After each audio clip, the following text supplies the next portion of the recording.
जय हिंद दोस्तों, मैं आपका दोस्त महेश सिंह शेखावत।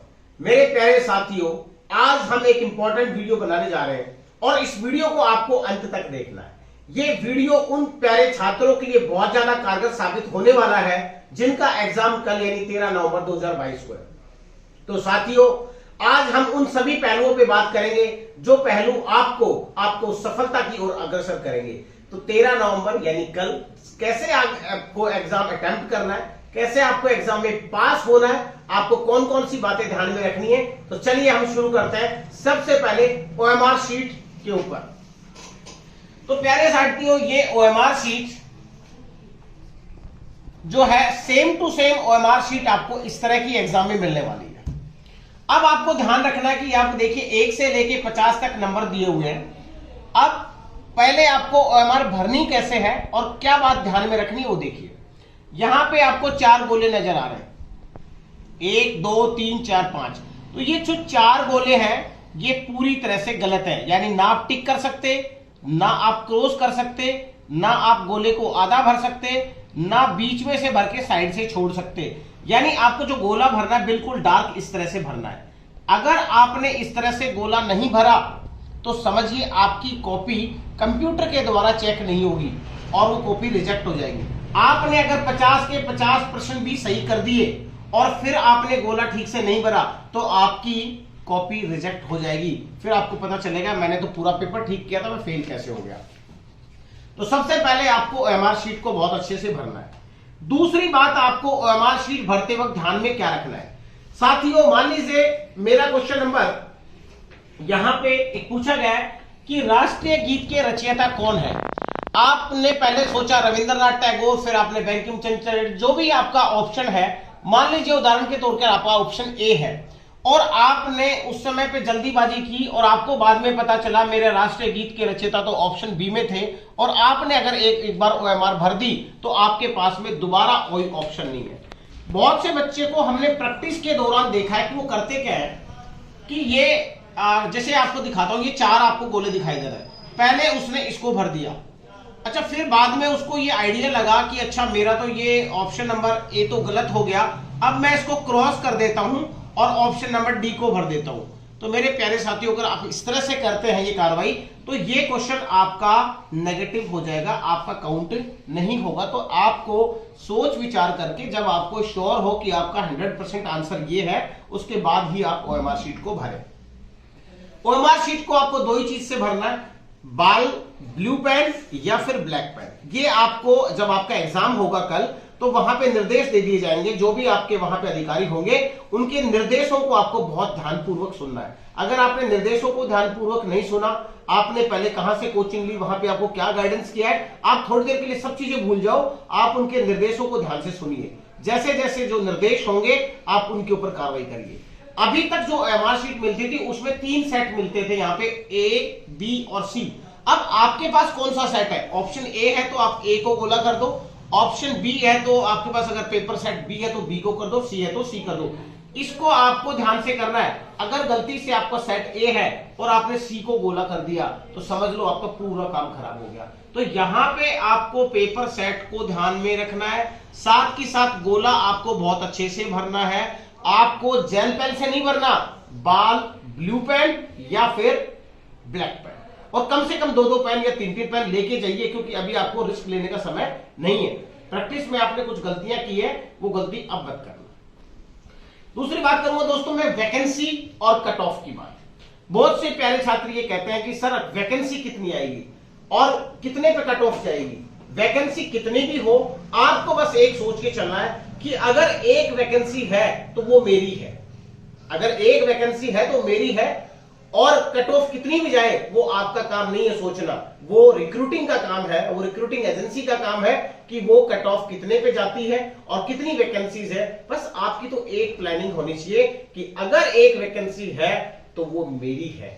और स्पेशली ऋषि राज डिफेंस एकेडमी के जो छात्र हैं, आपको इतना बेहतरीन तरीके से पढ़ाया हुआ है, अगर आपने बिल्कुल ठंडे दिमाग से शांतिपूर्वक तरीके से पेपर दिया तो आपसे बेस्ट परफॉर्मर वहां पे आपको कोई नहीं मिलेगा, ये मैं आपको यकीन दिलाता हूं। बस आपको ध्यान का रखना है, क्वेश्चन को ध्यान से पढ़ना है, अंत तक पढ़ना है। क्वेश्चन जब तक समझ नहीं भरनी। अब पिछली बार कुछ बच्चों ने गलती क्या की, मैं आपको बताता हूं। मान लीजिए उसने सबसे पहले उसको लगा कि मुझे तो साइंस करनी है, और साइंस उदाहरण के तौर पे 16 नंबर से स्टार्ट थी। अब आपने क्वेश्चन नंबर 16 को तो पढ़ा और OMR में भर क्या दिया, 1 नंबर। बाद में आपको पता चला ओ माय गॉड ये तो 16 नंबर था, मैंने भर दिया 1 नंबर, ये गड़बड़ हो गई। तो ये आपको ध्यान रखना है कि मेरा अगर 16 नंबर क्वेश्चन मैं पढ़ रहा हूं और जो सॉल्यूशन करना तो मुझे 16 नंबर पे ही भरना है, ये बात आपको विशेष ध्यान रखनी है।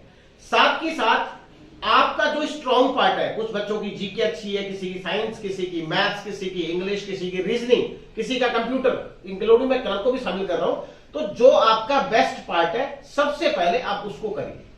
पूरे पेपर को सॉल्व करने से पहले एक बार आप देख लीजिए, कम से कम 1 मिनट के लिए अपनी प्लानिंग करिए कि मुझे कौन से पार्ट को पहले सॉल्व करना है, कौन से पार्ट को नहीं सॉल्व करना है, कौन से क्वेश्चन टफ है। दूसरा, कई बार खासकर जीके में क्या होता है कि कुछ क्वेश्चंस ऐसे होते हैं जिनमें छोटा सा कुछ क्लू होता है या कोई छोटी सी बात छुपी होती है। लेट्स अज्यूम उदाहरण के तौर पे हमने क्या किया कि भारत के सड़क परिवहन राज्य मंत्री कौन है। मैंने क्या बोला, सड़क परिवहन राज्य मंत्री। अब जैसे ही मैंने सड़क परिवहन देखा तो मैंने राज्य शब्द को ध्यान में नहीं रखा और ऑप्शन ए में टिक कर दिया नितिन गडकरी। अब रियल में आंसर ये नहीं है, नितिन गडकरी सड़क परिवहन मंत्री है तो वहां पे राज्य शब्द तो नहीं आ सकता, क्योंकि राज्य जो मंत्री है वो कैबिनेट मंत्री नहीं है। अब इसका सही आंसर होना चाहिए जनरल वीके सिंह। तो सड़क परिवहन राज्य मंत्री कौन है, जनरल वीके सिंह। तो आपको प्रश्न को ध्यान से पढ़ना है, उसको समझना है, उसके बाद ही आप उसका आंसर करना है। अब हर एडमिट कार्ड में किसी का टाइमिंग सुबह 3 बजे की रिपोर्टिंग है, किसी की 4 बजे की रिपोर्टिंग है, किसी की 9 बजे की रिपोर्टिंग है। आपके एडमिट कार्ड को आपको ध्यान से पढ़िए, आपका प्लेस कहां, एग्जाम कहां होने वाला है, आपका रिपोर्टिंग टाइम क्या है। कल जो रिपोर्टिंग टाइम है आपको 100% रिपोर्टिंग टाइम पे पहुंचना है। तो इसके लिए बेहतर सुझाव यही है कि आज आप ही समय से रात को जाके स्टे कर लीजिए कहीं पे आसपास एग्जामिनेशन सेंटर के, और सुबह टाइम से वहां पहुंचिए। क्योंकि कई बच्चे सोच रहे कि मैं रात को निकलूंगा, मैं 3 बजे स्टार्ट है, मैं 2 बजे निकलूंगा। अगर आपकी गाड़ी खराब हो गई, टेक्निकल फॉल्ट हो गया या कोई और कारण हो गया तो आप एग्जाम से वंचित हो सकते हैं। तो बेस्ट ये होगा आज ही आप अपने एग्जाम सेंटर पे पहुंचिए और उसके आसपास जहां भी आपको सुविधा मिलती है अच्छी से अच्छी जगह रुकिए, ताकि कल आप बिल्कुल कूल दिमाग से पेपर दे सके। सबसे इंपॉर्टेंट बात, जब आप एग्जाम देने जाएंगे तो बहुत सारे आपको छात्र मिलेंगे। कोई बोलेगा मैंने वहां से कोचिंग ली है, मैंने ये किया है, मैंने वो किया है, यहाँ पे इतनी वैकेंसी है, इतनी कट ऑफ जाती है, राजनाथ सिंह ने ये कहा है, जनरल साहब ने ये कहा है। किसी की बात बिल्कुल आपको नहीं सुननी है। आपको तो ये सोचना है कि मेरे से बेस्ट परफॉर्मर कोई नहीं है, मेरे से बेस्ट नॉलेजेबल कोई नहीं है, और ये आपको दिखाना नहीं, किसी की बात को फालतू बातें नहीं सुननी है। अगर आप लोगों की फालतू बातें सुनोगे तो आप कंफ्यूजन में आओगे, क्योंकि कल से मेरे पास बहुत सारे कॉल आ रहे हैं, सर यहाँ पे तो ये बातें चल रही है, यहाँ पे ये बातें चल रही है। क्योंकि ये जो बातें हैं रूमर्स हैं, अफवाहें हैं, आप इनसे सावधान रहिए। लोगों को काम है अफवाहें फैलाना, अफवाहों से बिल्कुल आप दूर रहेंगे, आपका पेपर बहुत अच्छा होगा। अब आपको डॉक्यूमेंट क्या क्या लेके जाने वो आपको पहले बता दिया होगा। आपका एडमिट कार्ड आपके साथ होना चाहिए, 2-3 फोटोग्राफ आपके साथ होनी चाहिए, और आपका आधार कार्ड होना चाहिए। प्रॉपर बिल्कुल बढ़िया कटिंग करवा के जाइए, सोल्जर टाइप जाइए, लगना चाहिए कि आप सोल्जर हैं, और क्योंकि एक कॉन्फिडेंस लेवल आता है आपका। और मैं आपको एक चीज खासकर उन बच्चों को बताना चाहता हूं कि जिन्होंने ऋषि राज डिफेंस एकेडमी कोटपुतली में तैयारी की है, उनसे बेस्ट स्टूडेंट नहीं हो सकता। और ये आप अपने ऊपर यकीन करिए कि हमने जो दिन रात तैयारी की है उसका रिजल्ट आपको कल मिलने वाला। कल आपको खुद पता चल जाएगा कि मेरा कितना अच्छा पेपर हुआ है। और क्वेश्चन को ध्यान से समझिए। बस एक ही बात मैं बोलता हूं, बच्चे क्या करते हैं, छोटे छोटे वर्ड्स को नहीं पढ़ते, उसके बाद वो जल्दबाजी करते हैं और पेपर OMR शीट भर देते हैं। तो दोस्तों, OMR शीट यानी ऑफलाइन पेपर का एक ही डिसएडवांटेज है कि आपके पास ऑप्शन नहीं होता। अगर एक बार आपने भर दिया तो वो फाइनल है। ऑनलाइन में क्या होता है कि अगर आपने एक बार भर दिया तो उसके पास आपके पास फिर भी ऑप्शन है कि आप उसको चेंज कर सकते हैं। ऑफलाइन एग्जाम में ऐसा बिल्कुल भी नहीं है। आपसे बेस्ट कोई नहीं है, फिर मैं बताऊंगा। बढ़िया दिमाग से पेपर दीजिए, अपना डॉक्यूमेंट ले जाइए, समय से पहुंचिए, और बिल्कुल ठंडे दिमाग से प्लानिंग तरीके से करिए। आपकी जो प्लानिंग है उसके हिसाब से करिए, आपको जो सिखाया गया उसके हिसाब से करिए। फिर भी किसी बच्चे को कोई डाउट है, ऑल ओवर इंडिया में, मैं नहीं कहता कि उन्हीं बच्चों को मैं डाउट क्लियर करूंगा जिन्होंने हमारी एकेडमी यानी ऋषि राज मैं उनको भी बताऊंगा जिन्होंने भारतीय सेना की परीक्षा यानी कल देने जा रहे हैं। तो मेरा जो नंबर है व्हाट्सएप नंबर, आप इस पे मैसेज भेज सकते हैं 9622194452। इस वीडियो को मेरे प्यारे साथियों ज्यादा से ज्यादा शेयर कर दो ताकि उन सब बच्चों को इसका फायदा मिल सके जिनका एग्जाम कल है। अब एक खुशखबरी आपको साथ के साथ देता चलता हूं। 15 जनवरी 2023 को जो एग्जाम होगा, स्पेशली जिनकी भर्तियां अभी चल रही हैं या जिनके मेडिकल चल रहे हैं, उस भर्ती के लिए ऋषि राज डिफेंस एकेडमी कोटपुतली में 16 नवंबर से दूसरा बैच यानी फ्रेश बैच, नया बैच चल रहा है। तो जो मेरे प्यारे साथी अभी भी चाहते हैं कि 100% मुझे 15 जनवरी को एग्जाम में पास होना है, तो आइए ऋषि राज डिफेंस एकेडमी को ज्वाइन करिए। और किसी भी तरह का कोई भी आपका सवाल है तो मैंने जो आपको व्हाट्सएप नंबर दिया, उस व्हाट्सएप नंबर पे आप अपना क्वेश्चन टाइप कर सकते हैं। हम अब की बार एयरफोर्स के बैच को भी बिल्कुल आर्मी की तरह ही चलाने जा रहे हैं, जिसकी बिल्कुल फुल प्लानिंग होगी कि कैसे हर बच्चे को ग्रुप डिस्कशन करवाया जाए, साइकोलॉजी पढ़ाई जाए और साथ ही साथ उसको रिटर्न कितनी बेहतरीन प्रिपरेशन करवा दी जाए कि वो कल हर हाल में उसमें पास हो जाए।